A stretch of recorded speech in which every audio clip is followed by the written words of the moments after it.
Welcome to Joy in Our Town. I'm your host, Coach D. Robinson, and I'm here today with a very special guest, Casey Shutt, the headmaster at Morningstar Academy. And today, Casey, we're going to be discussing Common Core. Welcome to Joy in Our Town. Thank you for having me. Now, Casey, we've heard that term Common Core a lot. Can you give us a little background on it? Explain it to us a little bit? Yeah, Common Core is a series of academic standards for students in elementary, middle, and high school grades. It was developed by educational leaders and governors in 48 states. Wow. There's teachers, school administrators, parents had input in the development of these standards. 43 states have adopted the standards. Wow, Yeah. that's pretty neat. And as far as kind of background to why they were developed in the first place, you know, education is a topic that makes us very nervous. We get very anxious about how well we're doing at educating our children because we know that how we educate our children today will largely determine the future that we have. And so what educators were noticing over the last few decades is that our students it did not seem as though they were adequately prepared for college, or if they went directly into a career, they weren't prepared for the career. And then globally, educators looked at the situation and they saw that we were not doing as well as other nations on academic performance. There's a test called the PISA test. It's the Program for International Student Assessment.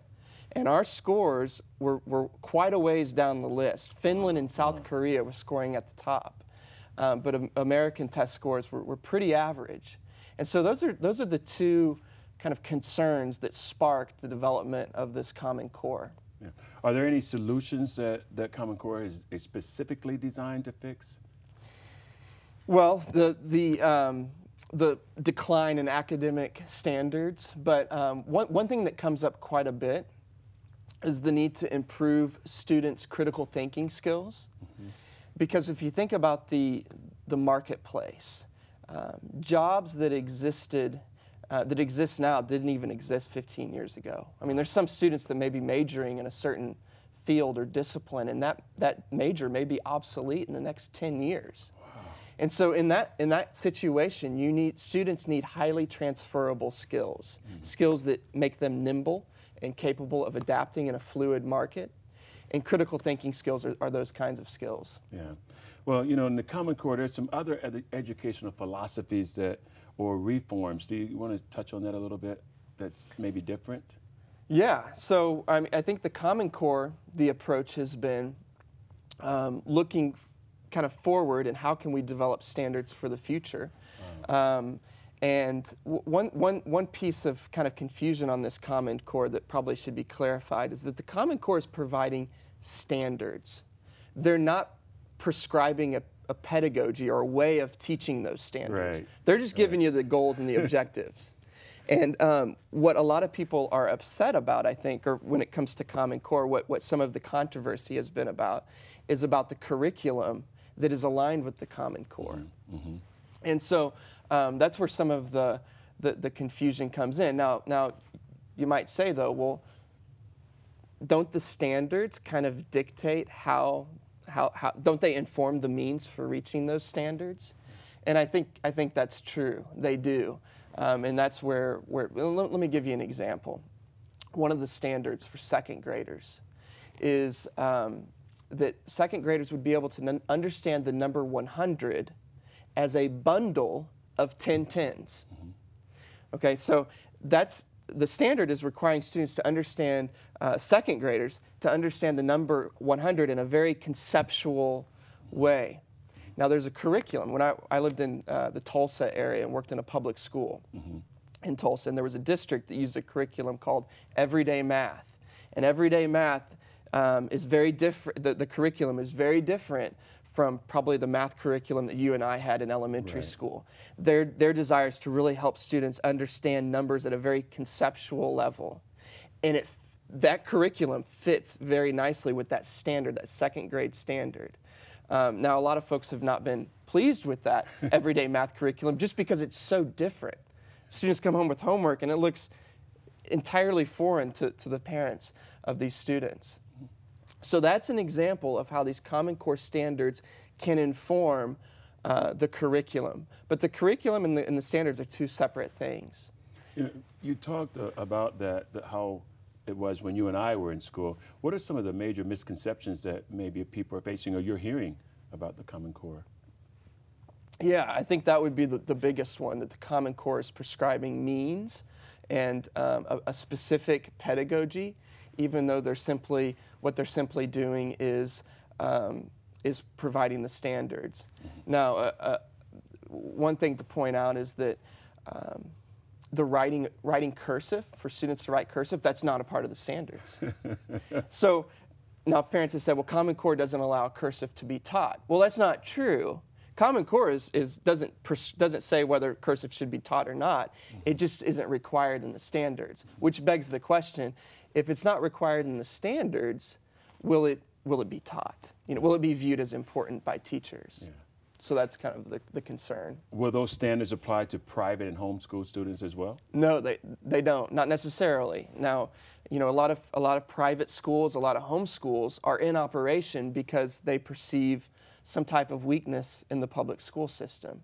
Mm-hmm. And so there's a number of private schools and even homeschools that would say, we want our standards to be even higher than these Common Core standards. We want to be kind of uncommon in our approach to education. Now, more private schools and homeschools might move in a Common Core direction if standardized tests become more aligned with these Common Core standards. I could see that happening. What about implementation of the Common Core? What does that look like in Iowa? Yeah, and Iowa developed what they called the Iowa Core. It was a series of state standards. And in 2010, they adopted the Common Core standards. And what they did is they kind of blended the Iowa state standards with the Common Core standards, and that's what exists today. And the implementation, I think, will look like it does in other states. For example, the Quad Cities on the Iowa side, there's a district that uses the everyday math curriculum that I described earlier. So the implementation will be a matter of adopting the curriculums that support the Common Core standards. What about on the, this is obviously the high school and lower level, but what about on the college? What about for college admission standards? Yeah, that's a very good question, and it kind of goes back to the last point I made. So much weight, when it comes to college admissions, so much weight is given to the college entrance exams, the SAT, the ACT. Now, if to the extent that the Common Core, the SAT and ACT kind of aligns itself with these Common Core standards, then I could see it having a pretty big impact. But there's actually a lot of debate on whether those college entrance exams are even helpful for college admissions. I mean, there was a couple of years ago a student named Sam Ejahoff he was a high schooler that was a wizard at the SAT and ACT, and he was actually getting paid thousands of dollars by other high school students to take the test for them. Wow. And all it was a matter of making a school ID, because that's all that was required. Making a school ID with their name on it and his picture, and he took the test. And he did this for 16 students. It was a major problem. Wow. And so there's some questions as far as the effectiveness. If it's so easy to kind of cheat the SAT and ACT, is it worth putting so much weight on them for college admissions? And there's a lot of colleges that have said, we're going test optional. We don't even require, Wake Forest, for example, would be a college that says, we're not going to require students to take the SAT or ACT test, so we're going to judge it by other criteria. Yeah. So that's a trend that might cause the Common Core standards not to really affect college admissions. Well, let's talk about Morningstar Academy. How has Common Core affected the way you approach education? Yeah, well, it hasn't affected us a whole lot. And it goes back to my comments about the private schools. I mean, we kind of feel like our standards are very high, and so we're satisfied with where we are. In fact, and one thing also to point out is that if you look at the Common Core standards, they're very practical, very pragmatic, utilitarian. They're thinking about what is going to prepare students to enter the workforce. And for us at Morningstar, we want our standards to be a bit loftier. we are interested in how they perform in the workplace, but we want to see students prepared, not just for the workplace, but prepared for life. We want to see them formed morally. And so our standards are more in line with those objectives and those goals. Yeah. You hear a lot about inequalities in education. Are there any alternative ways or better ways to address those situations? Well, yeah, you know, our country is so divided on so many different points, and I think, you know, whether it's healthcare, it's education. In fact, I think this education debate really reflects some of the debate that we have when it comes to healthcare. So the Common Core standards represent an effort to create sweeping national standards that all schools kind of rise up to. At the other end of the spectrum is an effort to address academic problems through school choice.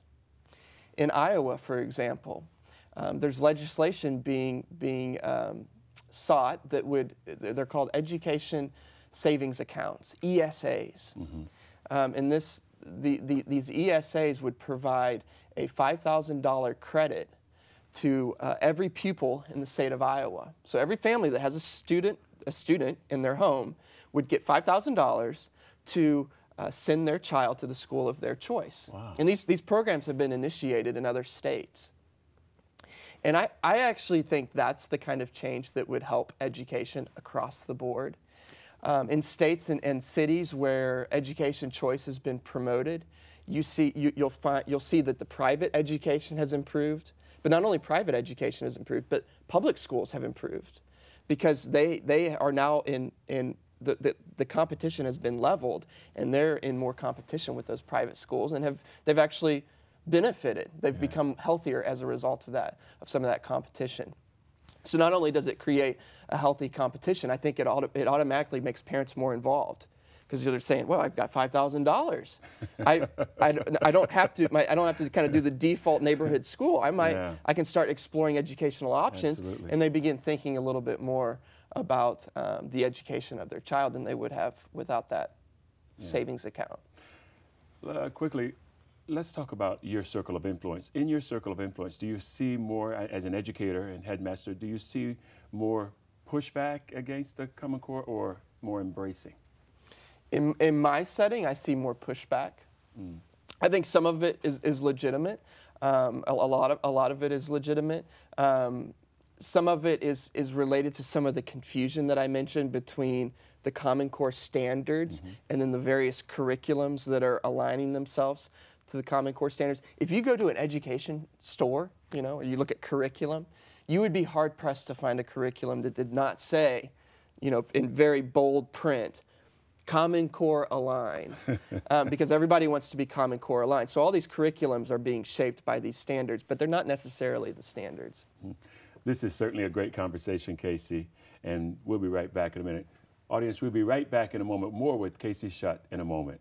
I'm Coach D. Thank you. See these hands?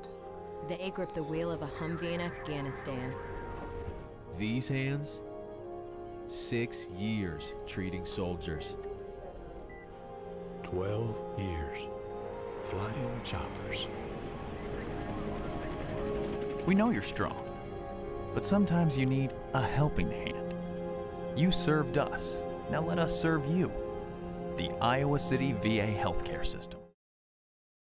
Welcome back to Joy in Our Town. I'm your host, Coach D. Robinson, and I'm here today speaking with Casey Shutt, the headmaster at Morningstar Academy. And Casey, we've been speaking about Common Core and the concerns that parents might have about that. Welcome back. Thanks.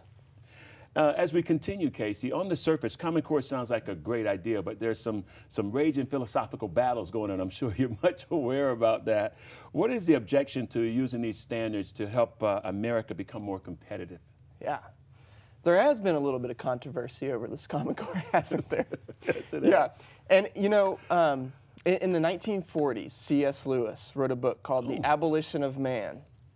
And he started off, the beginning of the book is he's basically providing a critique of an English high school textbook. And by the end of the book, the book turns into a cultural critique of British culture in the mid-20th century. And it's widely, that Abolition of Man is the title of the book, and it's widely regarded as one of the most perceptive cultural critiques of the entire century, of the entire 20th century. So how can a book that starts off as just a critique of a high school English textbook turn into one of the most perceptive cultural critiques of the century? And the answer is, education is very much connected to who we think we are, what we think our purpose is, and these other kind of deep cultural questions. And so I think that's what fuels some of this controversy and over this Common Core. Now, some of the objections are some folks, you know, going back to Jimmy Carter, every president, I think, has had some type of educational initiative and national educational initiative. And so the concern is our academic achievement has not necessarily improved since Carter. It's continually gotten worse. And so the question in a lot of people's minds is how effective are these national education efforts at really making some kind of sweeping change? Would it not be perhaps a better route to try to infuse more choice in education, which is what some folks are pursuing, as we mentioned previously?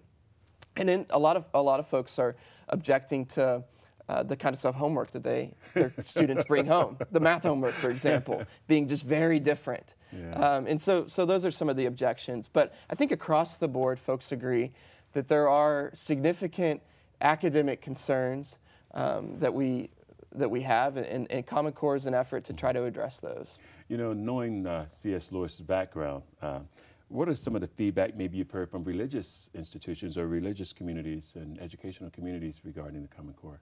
Yeah, I think most religious communities would be, they're not satisfied with the level of moral formation that's in the standards. I mean, since the dawn of Western civilization, philosophers, educators have viewed education as a primary means for forming students morally. And that's absent from the standards. And I think that's the biggest concern of religious bodies, is that education needs to include a goal of forming people morally. What about parents? They're kind of vigilant about the decisions being made by educational authorities. Is that something that you hear a lot, or you're right in the heart of it, being a headmaster? Yeah, I think they do. They certainly need to be vigilant, I believe. Well, for example, my elementary experience. I went to school, a public school in the St. Louis area. It was a suburban school. It was out in the suburbs, but students from the inner city were bussed in. So there was some socioeconomic diversity and even racial diversity as a result of that. We had what was called open classrooms. So we had four like in the 4th grade, for example, 4 different classes, one big room, and each of those 4 classes were in a corner of that big room, and they were kind of partitioned a little bit by bookshelves and things. But a student in one classroom could look at a student in another classroom and just kind of watch them. It was very open. There was a thing that we did not learn phonics. When we learned to read, we did not learn phonics. Now, all of those things had a very formative impact on my own education. And so, you know, and the reason those things were in place was because probably a decade before that, in colleges and universities and education departments in colleges and universities, educators and professors were thinking about what's the best way to educate our students, and they came to these conclusions. And then those things started to trickle down into districts across the country, and they had a very, very tangible impact on my own life. And so those educational trends, they may only be around for 6 or 7 years, but in the lifetime of in a child's life, that's a huge span of time. Absolutely. And so it's important that parents are mindful of the kinds of trends that are shaping and forming their students. Yeah. Casey, when I was a junior in high school, our football coach made us go back to penmanship, especially cursive writing. Today, parents are more concerned that that's not being mandated in the Common Core. Can you touch on that a little bit? Yeah, I think that's a concern, and that's been the concern of many. And like I said, it's important to separate the Common Core standards from the means. So simply because a standard of cursive writing isn't in there doesn't mean that teachers aren't allowed to teach cursive. But you're right, cursive is kind of disappearing. And you know, one question I have is how will students sign their names in the future? But I think the concerns go even deeper than that. There was a New York Times piece in this past year that I think the title of it was "What Happens When Handwriting Fades." And the article was talking about this development of students not spending much time on handwriting, not even learning cursive, in large part because of these Common Core standards. And what the article said is that, you know, psychologists, neurologists that have looked at cognitive development have seen that there's all sorts of benefits to students when they continue to learn handwriting, and even write in cursive in particular. Right. Lots of important mental development takes place. And so just because something, you know, the reason the cursive standard's not in there is because the focus is on teaching students how to type, because that's what they're going to spend most of their working lives doing, is typing. But just because a student's not going to be writing in cursive all the time when they get into the workforce, it doesn't mean that it's not an important piece to have. Let's switch to nonfiction reading. A Common Core curriculum seems to have an emphasis on that. Why is that? Yeah, well, there's kind of a theme here, because so much of these standards are geared towards what students will face when they enter the workforce. And the Common Core standards, the people that have developed them have thought, well, the bulk of the reading that a typical person working does is informational text, what they call informational text. So the Common Core has put an emphasis on having students read these kinds of texts because they're the kinds of texts that they will encounter as they get into the workforce. To give you an example of the kind of thing that has been encouraged under these standards, in high school, a high school class might be reading the Department of Energy's report on pollution. Not the most exciting, I would venture to say, not the most exciting thing to read. And so one of my concerns is, if we're concerned about the literacy of our students, I don't know how confident I am that having them read, you know, a report from the Department of Energy is a way to kind of heighten their literacy and excite them for reading. What about some possible unintended consequences that you didn't see that's maybe as a result of Common Core? Yeah, I think a big one, the kind of the glaring unintended consequence, is that something that was intended to unite the nation, something that was intended to unite educators across the board and create these consistent standards, has actually had the effect of creating some division, not just across the nation, but even within education circles. There was an article in the Washington Post recently that looked at kind of teachers' attitudes towards the Common Core.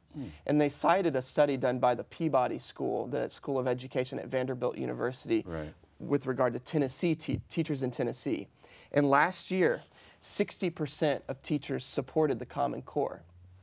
This year, the same poll was taken, only 35% support it. Wow. In education. And those statistics in Tennessee are mirrored across the nation. I'd like to hear some of the positive prospects of Common Core. Maybe a few of them you could share with our audiences. Yeah, well, I think they have stumbled onto a major problem, you know, and that is declining academics in America, and that's a problem that needs to be addressed. And they've also put their finger on something important too, and that is the fact that some states consistently perform better than other states in an effort to raise the bar across the board. That's an important thing. I think the emphasis on critical thinking is very, very good. We need students. We need people that are capable of thinking critically, and the standards really do emphasize that. So I think that's a very strong point. Casey, I'm going to give you a blank check here for all of our audience listening. If you could list a few things you wish parents could do or would know or should know about helping their children through the education system, what would they be? Anything you want to say? Yeah. Well, there was a study done by Christian Smith. He's a sociologist, and he looked at the religious and spiritual lives of American teenagers. And what he found is that American teenagers mirror their parents. You know, far from American teenagers being kind of this rebellious, do everything opposite of what their parents tell them to do. Their spiritual and religious lives look just like their parents. If the parent is a devout Buddhist, then chances are that teenager will be a devout Buddhist. If the parent is a very nominal Christian, then the teenager will probably be a nominal Christian. So the point there is that the attitudes and desires and wishes of their parents largely are reflected in the students. And so it is really important for parents to take an interest in their child's education, to be involved, to encourage academic achievement, to read to their students. Those sorts of things are extremely important and will largely dictate how successful their children are in academics. I think you've given the parents an opportunity to be both empowered and engaged, Casey. That's great information. How can people get more information about your school or Morningstar Academy? Well, they can visit our website, morningstaracademy.org. Yeah. Okay. You have maybe one nugget to close us out with? Yeah, I think once again, just the importance of education. We've got, students have about a 13-year period from kindergarten to 12th grade, and it is so formative. So parents need to be mindful of just what takes place in that short time frame. Well, I tell you, today we've heard so many pros and cons about Common Core, and we're grateful to have Mr. Casey Shutt, the headmaster at Morningstar Academy here, sharing with us. And thank you for watching Joy in Our Town. And Casey, thank you for being a part of Joy in Our Town. Thank you for having me.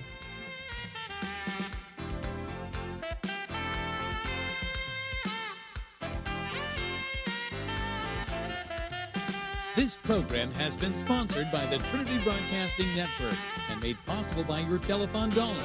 Your continual support can keep Joy in Our Town brought to your home every day. So write Joy in Our Town, P.O. Box A, Santa Ana, California, 92711.